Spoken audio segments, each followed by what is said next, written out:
Halo teman-teman semua, siapa nih yang di sini sudah punya pacar? Nah, yang sudah punya pacar pasti kalian sangat menyayangi pacar kalian dong, pastinya. Nah, tetapi aku muncul pertanyaan nih, kalau kalian sudah menyayangi pacar kalian, tetapi apakah kalian sudah menyayangi diri kalian sendiri? Nah, pasti banyak yang akan menjawab menyayangi pacarnya terlebih dahulu sebelum dia menyayangi diri sendiri. Oke, tidak apa. Karena pada kali ini saya Farid Abdian Aziz dalam podcast pembahasan tentang self-healing dengan judul Sayangi Dirimu Dulu Sebelum Engkau Menyayangi Pacarmu. Nah, pada judul kali ini cocok banget nih yang sudah punya pacar dan teman-teman belum bisa menyayangi diri sendiri. Oke, sebelum kita masuk bagaimana sih cara self-healing yang baik dan sebagainya, kita perlu tahu nih apa itu self-healing.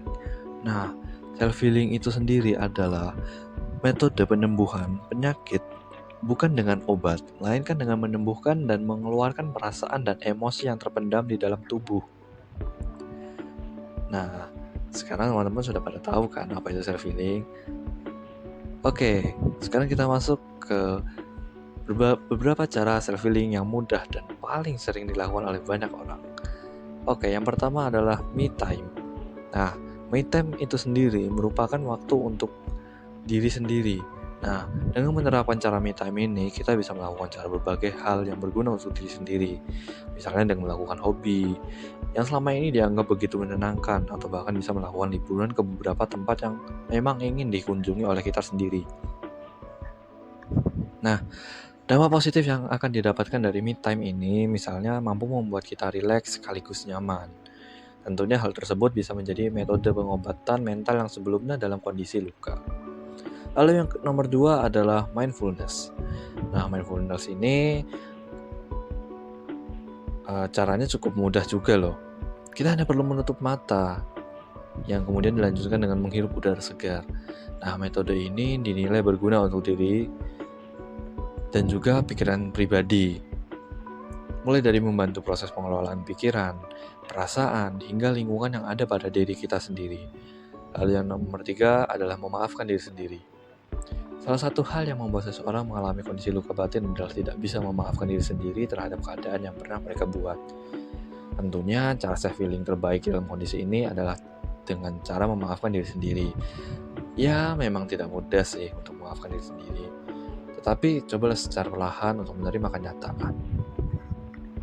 Hal ini akan membantu kita secara perlahan untuk bisa lebih tenang dan mendapatkan cara penyembuhan diri terbaik. Lalu yang selanjutnya adalah melakukan kegiatan positif.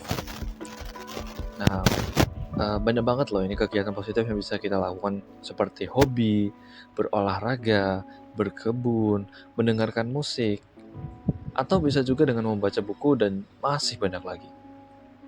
Lalu yang nomor 5 adalah meditasi. Nah, meditasi ini juga menjadi salah satu cara yang bisa kalian lakukan untuk self-healing.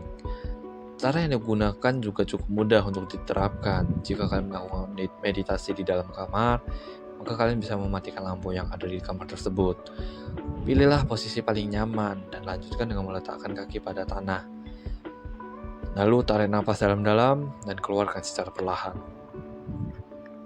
Tapi ingat ya, metode meditasi ini bisa berjalan dengan baik jika dilakukan pada tempat sepi dan juga tenang.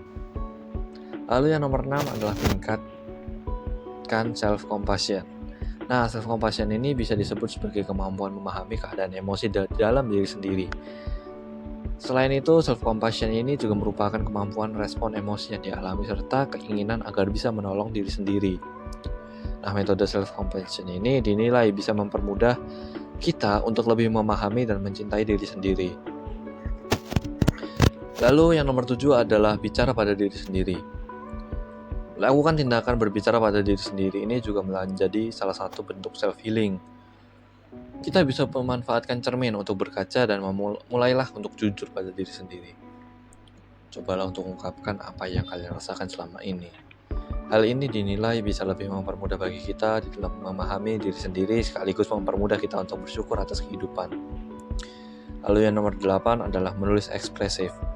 Nah, jika kalian memang tidak begitu terbiasa untuk berbicara pada diri sendiri menggunakan media cermin, maka kalian bisa menggunakan cara menulis ekspresif.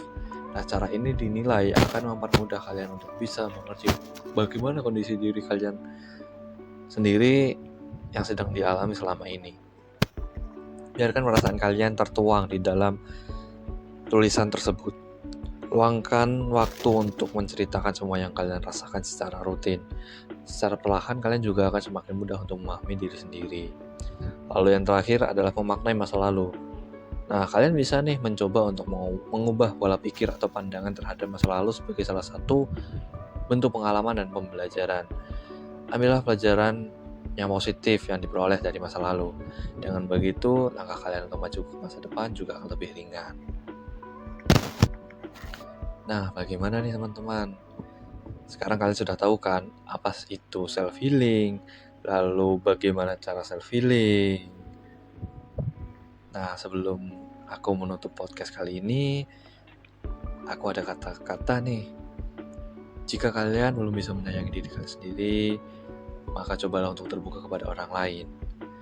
Mungkin saja mereka bisa membantu kalian. Dan juga jangan paksakan dirimu untuk mengerti orang lain terus-menerus. Kalian juga butuh istirahat. Keep strong friend and don't forget to healing. Saya Farid Abian Aziz. Sampai jumpa di podcast berikutnya.